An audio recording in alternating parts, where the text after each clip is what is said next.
101 वजूहात हो सकती हैं। तो एलोपैथिक से जब आप इलाज करते हैं तो ज़्यादा कुछ देर के बाद जिस्म उसको कबूल नहीं करता और ज़्यादा देनी पड़ती है। जब ज़्यादा देनी पड़ती है तो हर दवा का कुछ मनफी असर भी होता है। जैसे एस्प्रिन एक तेज़ाब है और वो बाज़ झिल्लियों पे काटने का असर रखती है, तो उधर वो एक सरसरी असर को मिटा रही है, दूसरी तरफ एक गहरा नुकसान पहुंचा रही है और एक और बीमारी पैदा कर रही है। तो उन्होंने कहा मेरा तजुर्बा है कि ऐसे मरीजों को गुर्दे की भी तकलीफ हो जाती है, दिल की भी हो जाती है, जैसे मैंने बयान किया था अपने ज़ाती तजुर्बे से, यही बात उन्होंने लिखी है। तो कहते हैं इस पर वो कहते हैं मुझे ख्याल आया कि जिस्म जो कबूल नहीं करता असर को, इसका मतलब है जिस्म में मुकाबले की खुदा ने ताकत रखी हुई है और कुछ देर के बाद वो रद्द-ए-अमल दिखाता है, और उसका मनफियत को ना कबूल करना ये भी जाहिर करता है कि शर के खिलाफ वो उठता है और शर को भी कबूल नहीं करता, इसलिए और ज़्यादा शर दिखाना पड़ता है उसके लिए, यानी तेजाबियत भी बढ़ानी पड़ती है नुकसान पहुँचाने के लिए। इससे उनके ख्याल में उनके जहन में ख्यालात का सिलसिला चल पड़ा। फिर उन्होंने एलोपैथिक किताबों से तहकीक की और वो तमाम दवाइयाँ अलग करके उनकी फहरिस्त बनाई, जिन दवाओं के मुतालिक तमाम अतिब्बा जानते हैं कि उनको अगर थोड़ी मिकदार में दिया जाए तो बाज़ बीमारियों का वो इलाज हैं, अगर ज़्यादा दिया जाए तो वही बीमारियां पैदा करती हैं।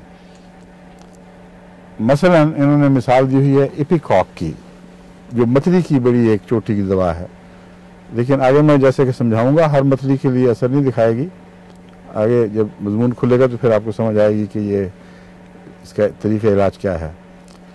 और इसी तरह opium, tincture OPI, tincture ipecac और टिंचर ज़ंज़िबार, ये मिलाकर मैदे की ऐसी तकलीफ़ों के लिए देते थे डॉक्टर। क्लासिकल नुस्खे में बड़ा अच्छा होता था नुस्खा, उसको थोड़ा सा सोडा बाइकार्ब डाल दिया करते थे, जिससे वो मछली हट जाती थी या सर दर्द को भी कुछ आराम आता था।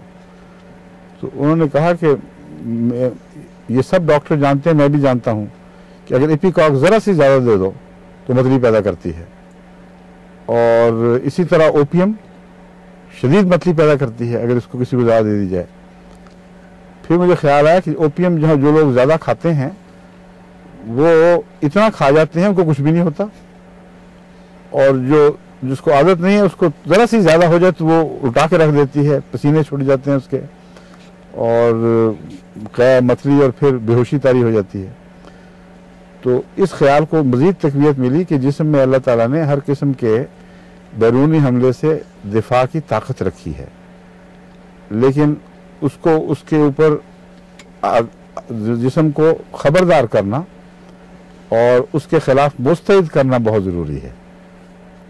वरना बाज़ दफ़ा हमला इतना अचानक होता है, जैसा कि उन्होंने कहा ना कि अचानक किसी को दो तो जो पहले से तैयार नहीं किया गया वो मगलूब हो जाएगा। तो कहते हैं बाज़ दफ़ा हमला इतना अचानक होता है कि मरीज़ फिर मगलूब हो जाता है। या और ऐसे मुहर्रिकात हैं, मसलन जिस्म में वैसे कमज़ोरियाँ हैं बाज़, उनके ज़रिए वो उसका दिफा कमज़ोर हो जाता है। फिर उन्होंने एक और तहकीक की, उन्होंने कहा कि मैंने ये देखा है कि एक ही फ़िज़ा में पलने वाले बाज़ लोग हैं जिनको टीबी हो जाती है और बाज़ों को नहीं होती, और बाज़ सारी उम्र टीबी वालों की खिदमत करते हैं, उनको कुछ भी नहीं होता। हमारी थी आपा नसीरा, मियाँ खुर्शीद अहमद साहब की वालदा और मियाँ अज़ीज़ अहमद साहब की छोटी बेगम, उन्होंने अपने दूसरे बच्चों की जो पहली वालदा से थे, भाई सईद और भाई मुबारक, उनकी बेहद खिदमत की। लोग हैरान होते थे कि छोटी उम्र की लड़की, इसने अपने आप को हल्कान कर दिया है, लेकिन अल्लाह के फजल से कोई टीबी का असर उन पर नहीं रहा, ना हुआ कभी, ना कभी बाद में ज़ाहिर हुआ, मतलब है। तो यही हनमन ने बात नोट की कि अजीब बात है, बाज़ बीमारी पकड़ लेते हैं, बाज़ नहीं पकड़ते। तो इसका मतलब यह है कि बीमारी के ख़िलाफ़ जिस्म में ताकत ज़रूर मौजूद है, लेकिन बाज़ और किस्म की अंदरूनी कमज़ोरियाँ हैं जो उस दिफा को कमज़ोर कर देती हैं। इसकी तरफ हमें तवज्जो करनी होगी कि वो क्या है, इस मसले को समझना चाहिए। फिर उन्होंने कहा कि हम जब इलाज करते हैं मसलन एनीमिया का, तो कहते हैं जी इसमें आयरन की कमी है और आयरन देना शुरू कर देते हैं। और फिर जब आयरन से फ़ायदा नहीं होता तो फिर कहते हैं इसमें फोलिक एसिड की कमी है, वो भी साथ दिया जाए वरना आयरन हजम नहीं होगा। कहते हैं वो ये क्यों नहीं सोचते कि उसी घर में वही ग़िज़ा खाने वाले दूसरे बच्चे बड़े छोटे सब हैं और वो अच्छे वाले हट्टे कट्टे और उनके चेहरे सुरख, और एक बेचारा मदकूक हुआ चेहरा दर्द, उसमें खून ही नहीं पैदा हो रहा। तो आयरन भी वो उतना ही खा रहा है जितना बाकी खा रहे हैं, फोलिक एसिड भी उसमें उतना ही जा रहा है जो उसको जज़ब करने में मदद करता है। तो क्या वजह है, उसको क्यों नहीं हो रहा? तो उससे उन्होंने ये नतीजा निकाला कि जो बीमारियां हैं ये बहुत से इम्कानात एहतमालात रखती हैं और हमारे पास वो ज़राए नहीं हैं कि हर बीमारी की कुनों को पकड़ लें और ये मालूम कर सकें कि इसका असल मुहर्रिक क्या था। फिर वो सर दर्द की बहस में मज़ीद ये समझाते हैं कि जब मैंने जायज़े लिए तो फिर मुझे ये ख्याल आया कि क्यों ना मुख्तलिफ पॉइजन्स, टॉक्सिन्स यानी जहरीले मादों को इस्तेमाल करके देखूं और इस्तेमाल करा कर देखूं, और इसका नाम प्रूविंग उन्होंने रखा। थोड़ी डोज में बार बार खाया ताकि जिस्म हार जाए उससे, और फिर देखूं कि हर पॉइजन अपना क्या असर दिखाता है। मसलन एकोनाइट एक जहर है, वो उससे भी सरदर्द पैदा होती है। जब वो एकोनाइट उन्होंने इस्तेमाल किया तो उन्होंने इलामतें नोट की कि एकोनाइट से सरदर्द जो पैदा होती है अचानक आती है, तदरीजन नहीं होती, और चेहरा तमतमा उठता है और दिल इस तरह धड़कता है जैसा ढोल बज रहा हो, और यानी शिद्दत पैदा हो जाती है उसमें, और शदीद खौफ तारी होता है, और ऐसा मरीज़ यकीन कर लेता है कि बस मैं गया, अभी मैं मर जाऊंगा। ये इलामतें हर दर्द की तो नहीं है। तो उन्होंने कहा अगर इस किस्म की दर्द हो और एकोनाइट बहुत कमज़ोर करके इतनी खफीफ मकदार में दिया जाए, उसको पोटेंटाइज करना कहते हैं कि उसको फिर हिलाया जाए तो उसके ज़र्रे बराबर सब जगह फैल जाएं, तो हो सकता है ये बैरूनी जो पैगाम है ये अंदरूनी खाबीदा ताकतों को जगा दे। ये उन्होंने एक तस्वुर बांधा और इस पर उनकी मदद, उसके जो वैक्सीनेशन का इलाज उस वक्त जारी हो चुका था, उसने इनकी मदद की कि वैक्सीनेशन भी तो दरअसल एक ऐसे जरासीम को जिस्म में दाखिल करना है जिनको अमदन कमज़ोर कर दिया जाता है। ये यकीन पैदा कर लिया जाता है कि ये जरासीम इस तरह नीम मुर्दा हो चुके हैं या तकरीबन मर ही चुके हैं कि अब ये जिस्म में वो बीमारी पैदा करने में नाकाम रहेंगे। उसके खिलाफ जिस्म रद्द-ए-अमल दिखाता है और कामयाब रद्द-ए-अमल दिखाता है, मगर बाज़ शदीद बुखार भी चढ़ जाता है, जिस्म टूटने लगता है, मगर वो बीमारी नहीं होती, और फिर 3-3 साल तक उस बीमारी से इंसान कुलियतन महफूज रह जाता है। फिर वो बड़ी मकदार में भी जरासीम अंदर वो फेंक दो उसके, तभी भी कोई फ़र्क नहीं पड़ेगा।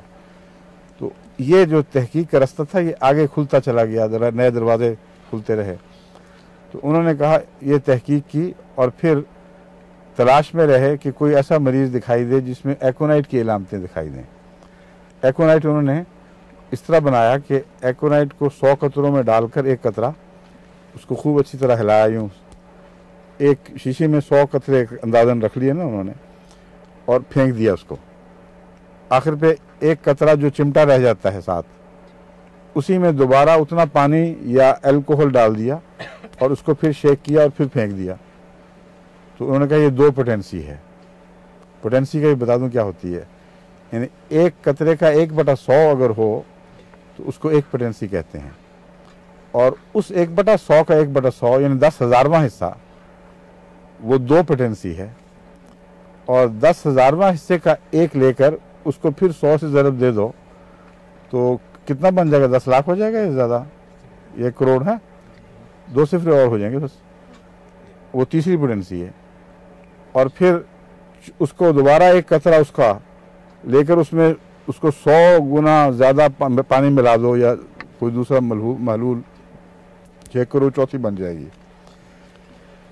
जिसको हम 30 पोटेंसी ऑर्डिनरी पोटेंसी कहते हैं। वो ये चीज़ है जिसका मतलब ये है कि अगर आप 1/1 लिखकर 60 सिफरे उसके इर्द गिर्द लगा, इसके दाईं तरफ लगा दें, तो एक कतरे का इतनावां हिस्सा उस दवा में है जिसको आप 30 के तौर पर खाते हैं, और ये रोज़मर्रा की मामूली दवा है। इसको छोटी पोटेंसी कहा जाता है, और इसको पढ़ने के लिए किसी जुबान में कोई लफ्ज़ नहीं है। 60 जीरो वाला कोई हरफ, कोई हिंसा, कोई एक्सप्रेशन किसी जुबान में नहीं है, ये क्या चीज़ है। इसलिए साइंसदान जब इन हदों में जाते हैं तो उसको उसके ज़रिए जाहिर करते हैं, मुरब्बा करके, स्क्वायर स्क्वायर, इतना स्क्वायर, इतने स्क्वायर। तो ये होम्योपैथिक का तरीक़ था जो उन्होंने इजाद किया।